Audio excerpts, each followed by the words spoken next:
So it's important that we keep our privacy on the internet. What are some things that we need to take into consideration when we're surfing the internet? What are some things that we do on the internet that we wouldn't want people to have? Put out personal information. Put out personal information like what? Like our emails, put our phone numbers or addresses. Sometimes we have our phone numbers on forms, put your addresses on forms. What else? Email address, school, Where your school is, your username and passwords for different websites, correct?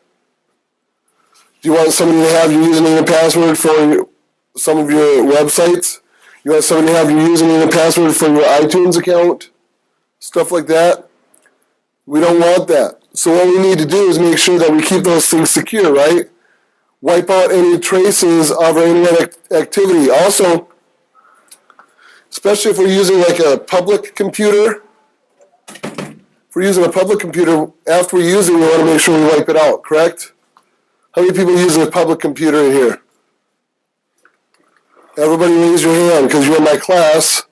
You're not the only ones that use those computers, right? So every once in a while, you want to wipe out some of the data that is stored on those computers.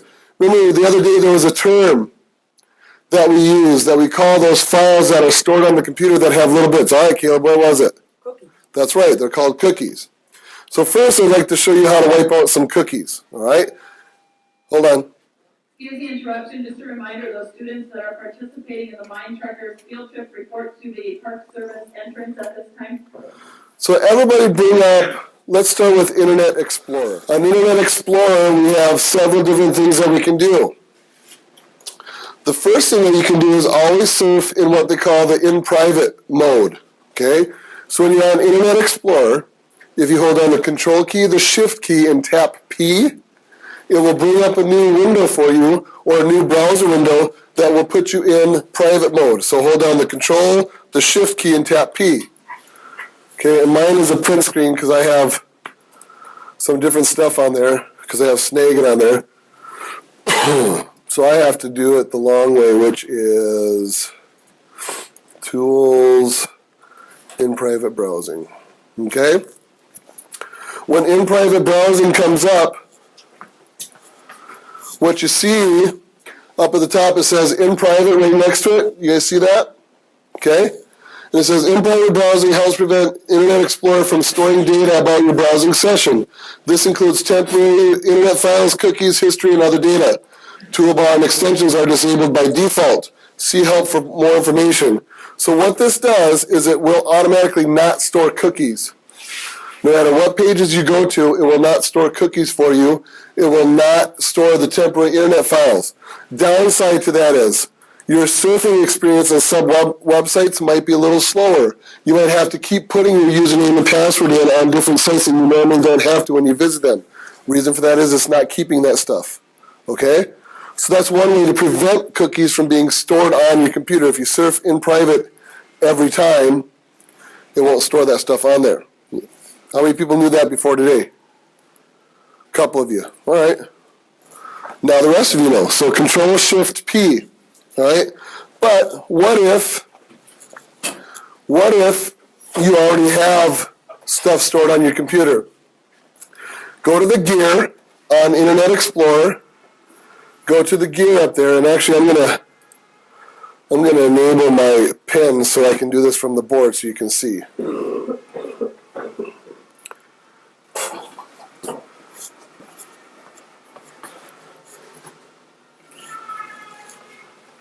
What do you need, Caleb? There's no gear. Oh. Okay, hit your gear and go to Internet Options.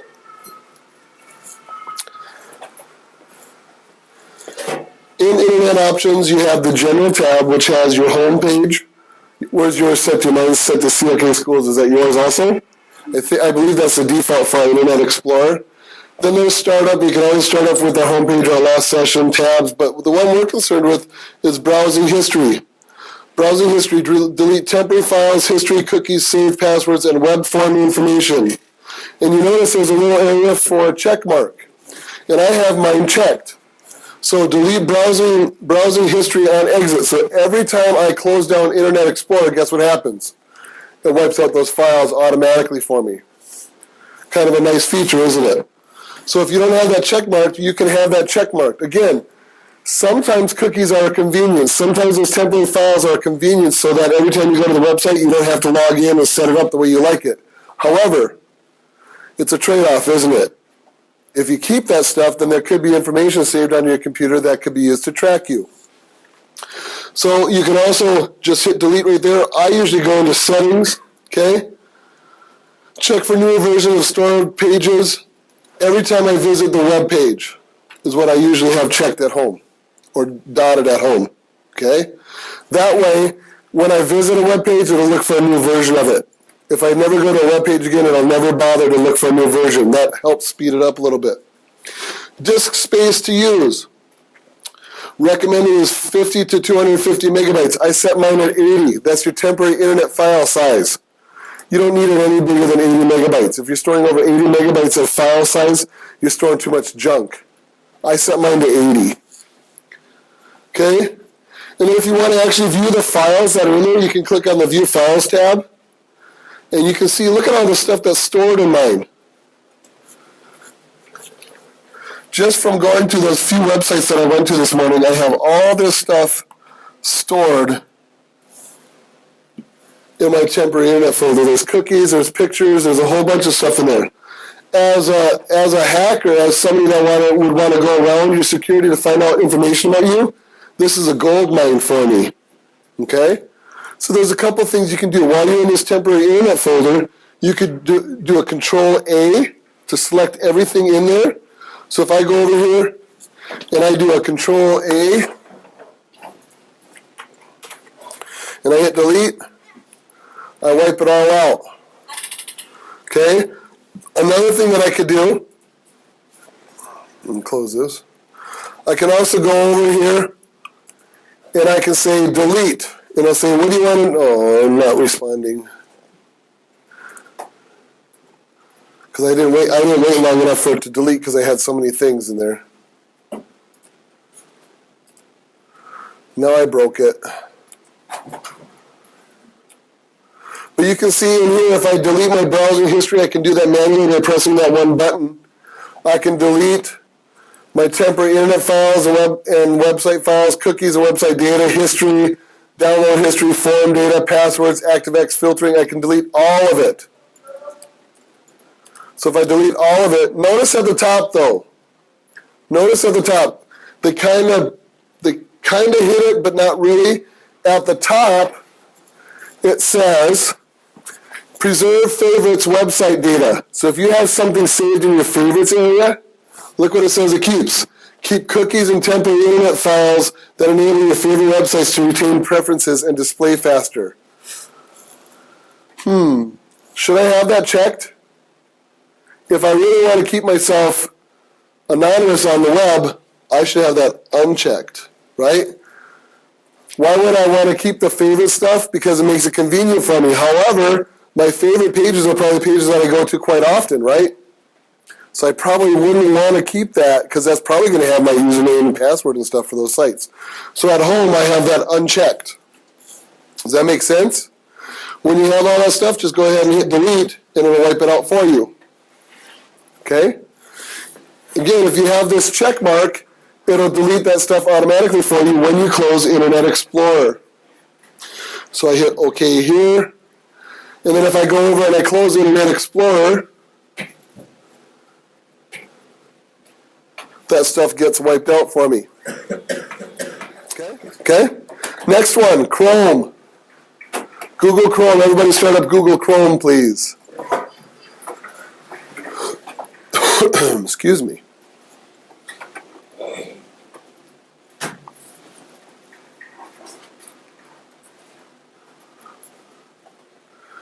Google Chrome has a very similar mode to the in-private mode on Internet Explorer. Hold down the Control key, Shift key, and tap N. Control, Shift, N.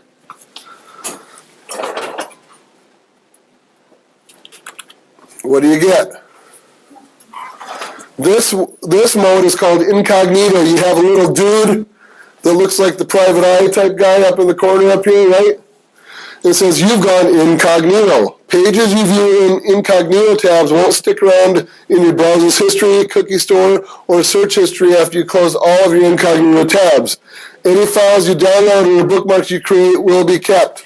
So if you download a file, it goes to the download folder, it'll keep that. But it's saying everything else that's usually temporary is gone. Cool, right? How many people knew about incognito on Chrome? 1. Doesn't work on mine. What do you mean it doesn't work on yours? Is it Control-Shift-N? Control-Shift-N.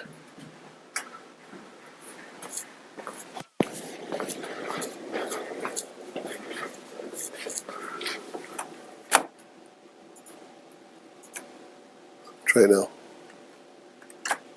There you go. Yeah. Does it always have it on your phone? It was just because it's the first time you used Chrome. It was on that welcome tab. Okay? So it works. Now, we also can do some of the same stuff that we did on Internet Explorer, wipe out our temporary files and stuff, over in the settings area. So you hit those bars on the side, and you go to settings. Bring up your Google settings. Okay? Your basic sign-in stuff. Right now, there's a problem right there. I'm automatically signed in. Now, I do that as a convenience here at school. I can consider my computer pretty secure here at school, but if this was a public computer, I would not want to save my settings on my computer, right? So I'm logged in. Every time I start up, where do I want to go? What do I want it to look like? What do I want to search with? What users do I want to hook up with? And if I scroll down a little further, there's show advanced settings. And in the advanced settings is where the privacy is. You guys see that? So down in advanced, we have content settings, and we can also clear our browsing data. We can also do all these different services, okay? Send a do not track request with your browsing traffic. So that sends out a signal to advertisers that you do not wish to be tracked. Do they have to follow that? Not necessarily, but at least you're sending something out, right? Okay? Automatically send usage statistics and crash reports to Google. That's unchecked for me. I don't want them doing that. Spelling errors, we can do that. Use web services to resolve spelling errors. Downside with using a web service, guess what you're doing? You're sending information out and back, okay? Predict network actions, all that stuff. So if I want to check my content settings, I go in here, look what pops up. Good old cookies. Cookies allow local data to be set, recommended. Keep local data only until you quit your browser. That's how I have mine set. So when I close out Google Chrome, it wipes out that stuff for me. Okay? Block sites from setting any data. Block third-party cookies and site data. If you want to block all third-party cookies, you can do that, and then you can put exceptions. Maybe put your favorite sites in there. But like I said, I use the keep local data only until I quit the browser. Show all images on your websites. JavaScript, allow all sites to run JavaScript. JavaScript can be insecure for some people. Okay. Plugins run automatically on plugins. Pop-ups. Do not allow any site to show pop-ups.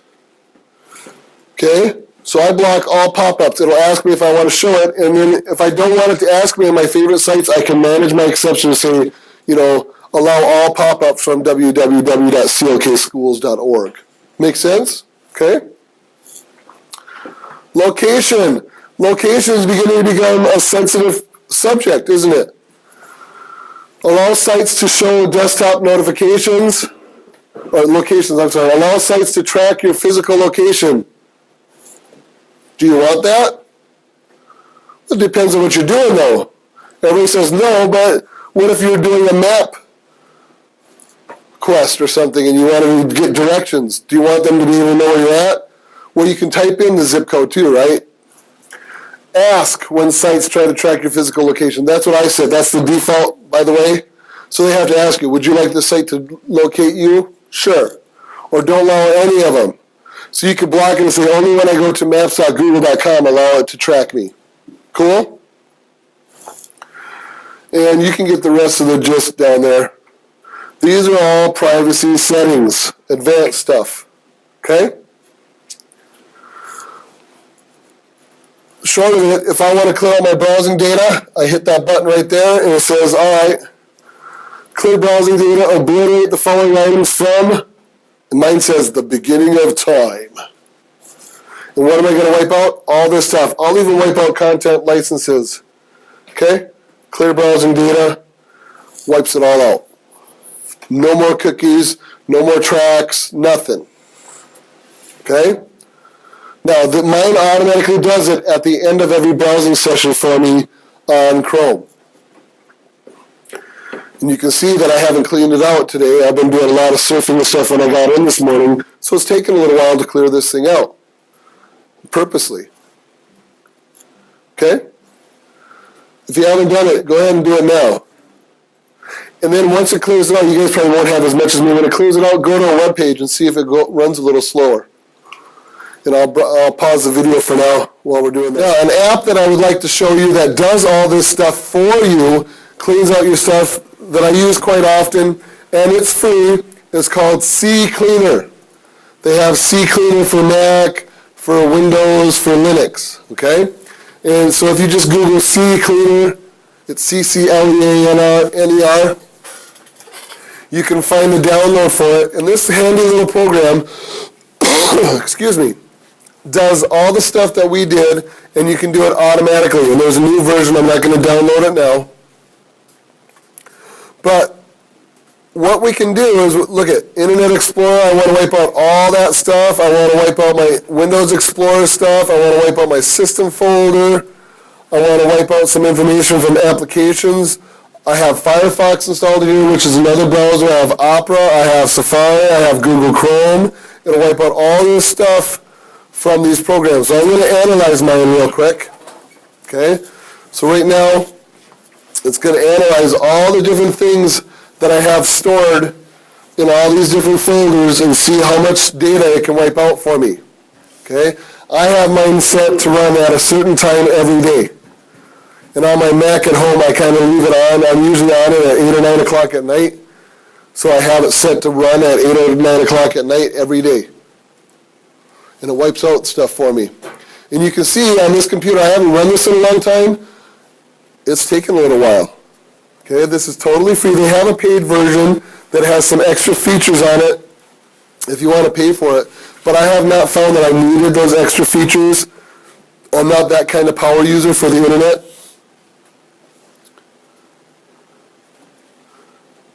So right now it's going through my temporary file.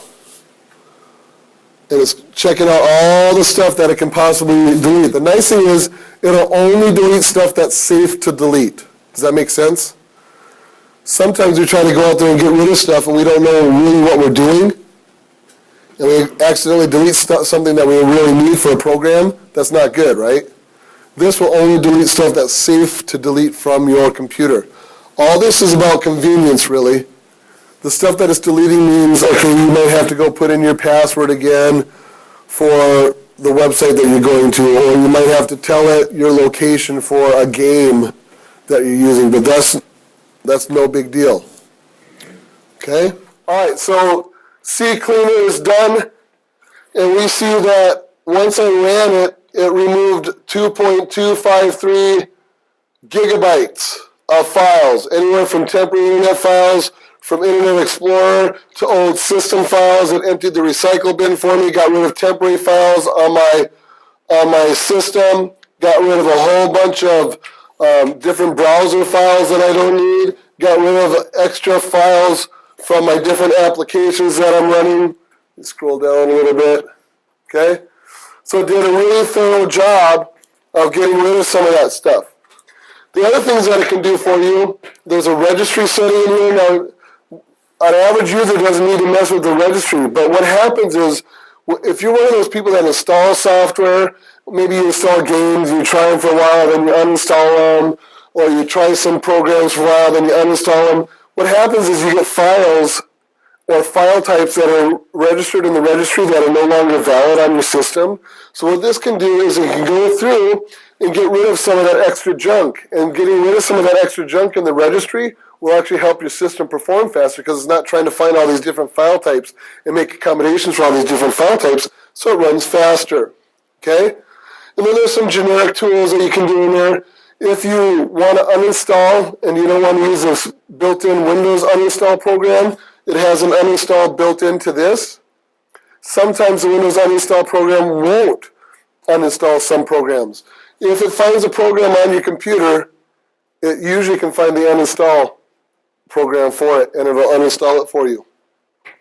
The startup area. These are all the things that start up in my computer. Now, the more things that you have start up when your computer starts up, the longer it takes for your computer to boot. So what you can do in here is you can go through and find out that, oh, I don't need this, I don't need this, I don't need this to start up when my computer starts up, and I can disable them from starting up when the computer starts up, allowing my computer to start up faster. Okay? You can also find some files. If you can't find a file somewhere, you can put in some different keywords or what type it was or what letter it had in it, and it'll find stuff for you. Also, system restore. Okay? We have this disabled on our computers here at school because we manage it from our IT department. But at home, you can use this to restore at different points on your hard drive. So if your computer crashes, you can pull up a restore point and restore it back to that point. Nice feature. This other thing, I use this quite often. So people ask me to do work on their computers, they get a new computer and they want to wipe out the other people's information on there and install a different operating system. I use the drive wiper. I'll plug in the hard drive to the computer and I'll totally wipe it out. Okay? Kind of handy. Again, all that stuff is, how much? Free. You gotta love free. Okay? So that covers it for internet, browser security, and cleaning up temporary files. Any questions on that? Okay, next section will be Facebook. So let me pause the video and get ready for Facebook, okay? All right, Facebook. A lot of kids have Facebook pages. You need to secure your Facebook page and only allow people to see what you want them to see, okay? You do not want to set it out there for the whole world. So what you need to do, hit this drop-down arrow and go to Settings, okay? General security. One thing I would recommend, according to Facebook rules, you have to have a legit first and last name. Your first name, however, can be a nickname. All right? So I do not have to put in Michael Rowland. I do have to put my real last name, but I do not have to put in my real first name. I can put a nickname in there. Why would I want to do that? So people can't search you easily. Only the people that you want to find you would know your nickname or something like that. Does that make sense to you? So you can change your name right there, okay? Username, password, all that good stuff, okay? Security. I just turned this off, but login notifications. How can that be helpful? What that does is if you turn that on, it will notify you when people log into your Facebook account from different browsers that it doesn't recognize. So when you first set it up, it's kind of a pain because every time you log in on a different device and it doesn't recognize that browser, or you wipe out your computer and start it up, it gives you a message like mine comes up on my cell phone saying, someone accessed your account from this browser at this time. If this was you, ignore the message. But it's kind of nice because what if one of your friends is hacking into your Facebook page or something, or you know you weren't on that browser or you weren't on Facebook at that time, it can give you a heads up that somebody's trying to access your stuff. Okay? Login approvals, use your phone as an extra layer of security. That's what I was just waiting for. And I get such horrible cell coverage in the basement that, did you hear my phone go off? No, because I never got a message because I have no service right now. So I actually had to skip it. Okay? You can also do a code generator. So if you have apps on your phone for Facebook, on your on your iDevice, on your Android device, you can actually use the code generator on there and it'll sync up with Facebook. It's a way of handshaking to prove that you are who you say you are. Even though you put your username and password in, it's another level of security to make sure that your account is secure. Okay, you can put trusted contacts. So if you get locked out of your account, they can contact one of your friends, and one of your friends can give approval to get back into your account or get some of the codes. So it's a way for you to be able to do that stuff. And at the very bottom, if your Facebook account ever gets totally out of hand, you can deactivate your account right here, down at the bottom. All right? So if there's ever any reason why you need to get rid of your Facebook account, boom. Right at the bottom of the security settings is deactivate your account. All right? So you can close it down. Privacy. Who can see my stuff? The general recommendation is only friends. Okay? That is the general recommendation. You have other options. If I go to edit in here and I hit the drop down, I could say the public. Friends. Friends accept acquaintances, only me or custom. If I go into custom, it'll ask you, these people or lists. So if I have certain lists, I don't have any lists set up, but I can have lists saying, okay, only family, only awesome friends, whatever the title of your list is, only those people could see your stuff. Okay? Friends of friends, specific people or lists, only me. Friends of those tagged. Don't show this, and you can put people's specific usernames on Facebook so they can't. You can have everybody in the world see it except for these people. So if you're trying to avoid somebody, you can put their name in here.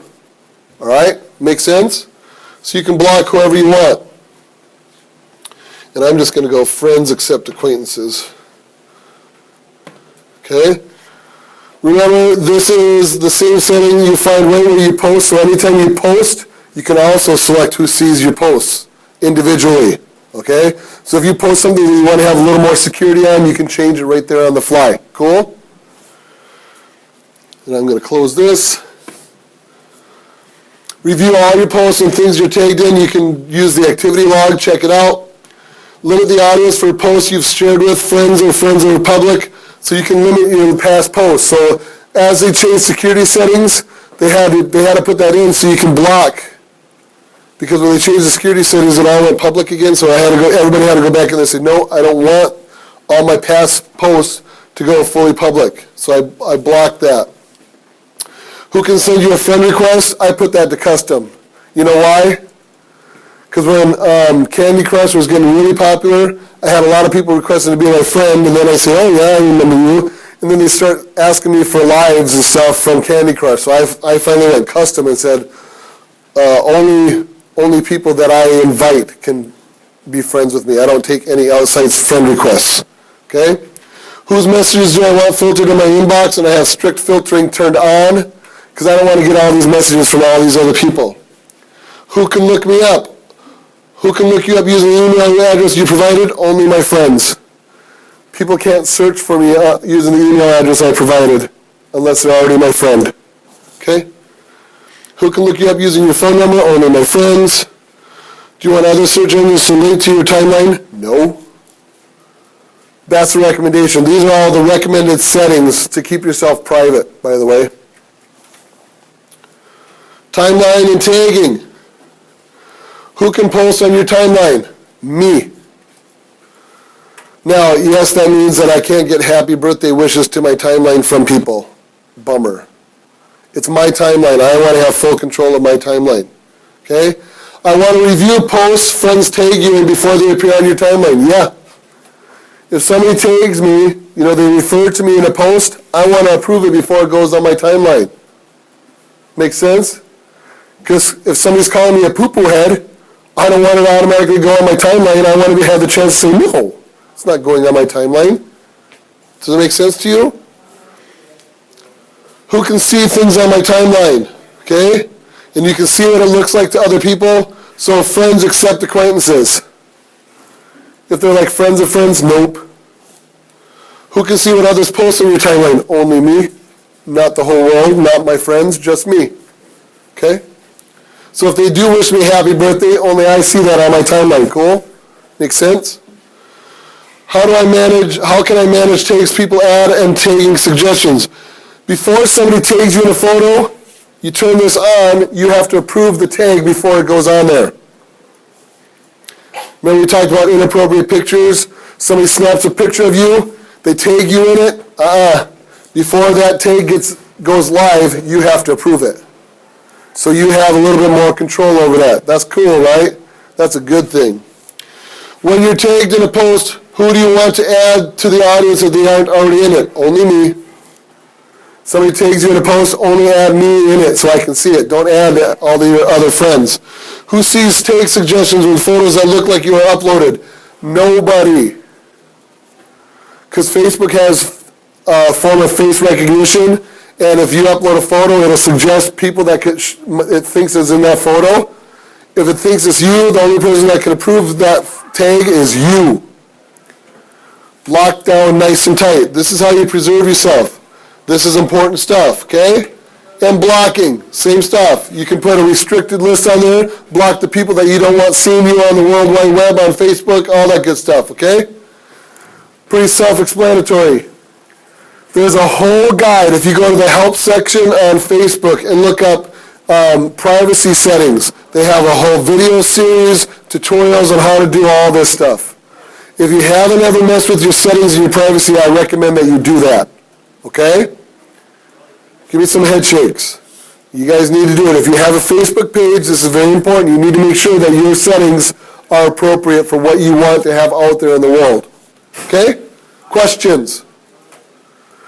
Do you feel more comfortable about internet safety now than you did when you first walked in this morning? Good. I'm glad.